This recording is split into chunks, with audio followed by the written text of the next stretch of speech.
की जय। शास्त्रा शीर्षा पुरखा सासांशा सहस्रपाद शममी प्रश्वा अधिशांगुलम माओ। ओम लक्ष्मी नारायणाभ्यां नमः। मामहेश्वराभ्यां नमः। वाणी हिरण्यगर्भाभ्यां नमः। शची पुरंद्राभ्यां नमः। श्री माता पितृचरण कमलेभ्यो नमः। श्री गुरुचरण कमलेभ्यो नमः। इष्ट देवताभ्यो नमः। स्थान देवताभ्यो नमः। वासुदेवताभ्यो नमः। सर्वे देवेभ्यो नमः। सर्वे ब्राह्मणेभ्यो नमः। सर्वे ऋषिभ्यो नमः। सर्वे तीर्थेभ्यो नमः। सर्वे नदीभ्यो नमः। सिद्ध बुद्ध सहिताय श्रीमन महागणाधिपति नमः। प्रिय श्रोताओं को मैं बताना चाहता हूं कि आज नरक चौदस।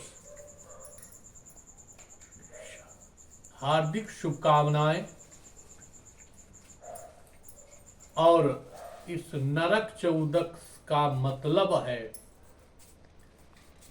और इसको बड़ी दीपावली भी बोली जाती है। बड़ी दीपावली इसलिए बोली जाती है कि नरक चौदस। नरक चौदस, जब तक हम नरकों का वर्णन, इसलिए महाराज जी कपिल देव भगवान ने माता देवहूति को नरकों का वर्णन करते हुए बताया कि हमें नरक जाने से बचना चाहिए, कोई ढोंग नहीं करना चाहिए। अगर किसी ने जैसे कहा कि हमने अन्न को छोड़ दिया है, अन्न छोड़ देने से व्रत हो जाए, ये ढोंग है, तो बहुत से ऐसे पशु या पक्षी जो अन्न खाते ही नहीं, फल ही खाते, तो क्या व्रत हो जाता है? किसी ने कहा हमने जूते चप्पल पहनना छोड़ दिया, तो जानवर कभी जूते चप्पल ही नहीं पहनते, उससे क्या त्याग हो जाता है? जूता चप्पल छोड़ देने से, न पहनने से कोई त्याग नहीं हो जाता। हे माता, इसलिए ये ढोंग है। किसी ने कहा कि हम फल खा करके व्रत करते हैं, अगर फल खाने से व्रत हो जाए तो बंदर या पशु ऐसे हैं जो फल ही खाते हैं, तो क्या व्रती हो जाएंगे? किसी ने कहा हम जल पी करके रहते हैं, तो बताया माता मछली तो जल में ही रहती है, तो क्या वो तर जाती है? क्या व्रती हो जाती है? किसी ने कहा हमने वस्त्र त्याग दिए, वस्त्र त्याग देने से यदि व्रती हो जाए, सतता हो जाए, तो जानवर तो कभी वस्त्र पहनते ही नहीं, तो फिर जानवर क्यों कहा गया? व्रती न हो जाए, साधु संत न हो जाए, महात्मा न हो जाए। व्रत मानी संकल्प, हमें संकल्प करना चाहिए, सत्य बोलना चाहिए। माता, संकल्प करना चाहिए कि हे प्रभु, आज मैं संकल्प ले रहा हूं कि हम किसी का दिल नहीं दुखाएंगे, आज हम सत्य बोलेंगे, आज अपनी जबान से किसी को कड़ुआ नहीं बोलेंगे, किसी को गाली नहीं देंगे, किसी को सताएंगे नहीं, किसी के मन को कष्ट नहीं देंगे, किसी को धोखा नहीं देंगे। ये व्रत मानी संकल्प, ये संकल्प हम करें।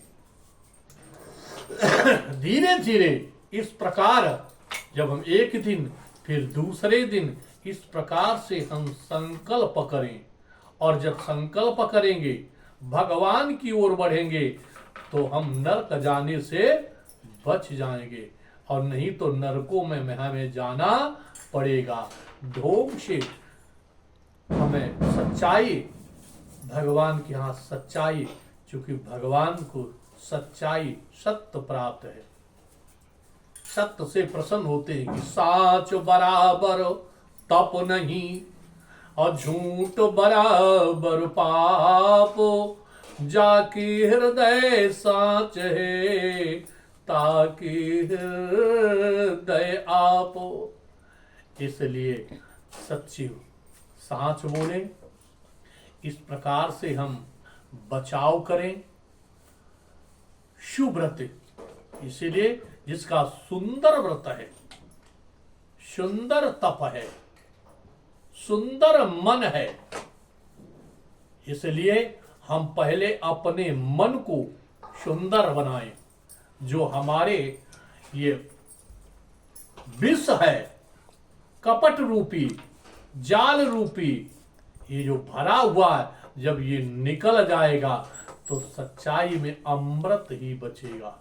अमृत के द्वारा जो हम पान करेंगे, इसलिए इस प्रकार नरकों का वर्णन करते हुए हमें कल आज रक्षोदस, तो इसलिए हम कहना चाहते हैं कि जिसकी सोई हुई किस्मत को जगाएं एक कपूर के द्वारा। हमारी भाग और किस्मत जो सोई है, बहुत सा हम काम करते हैं लेकिन फिर भी हमें कोई फल प्राप्त नहीं होता है। इसलिए आइए अपनी सोई हुई किस्मत को कपूर के द्वारा आप जगाएं। निश्चित क्या करें? कपूर से हवन, दीपावली, लक्ष्मी या धनतेरस वाले दिन एक दियाली में कपूर, अष्टगंधा और ये लेकर के एक भोजपत्र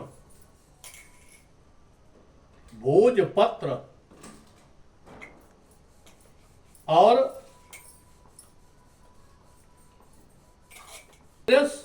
लक्ष्मी यंत्र बनाएं और अपनी तिजोरी या अलमारी में उसको रखें। कपूर से जला करके हवन करके उसको भोजपत्र में यंत्र उसको रखें। निश्चित ही सोई हुई किस्मत हमारी भाग जग जाएगी, अवश्य जग जाएगी, इसमें कोई संदेह नहीं है। इसलिए इस जरूर वीडियो को देखें और सब्सक्राइब भी करें और कमेंट भी करें और लाइक भी करें। बोलो गोविंद भगवान की जय।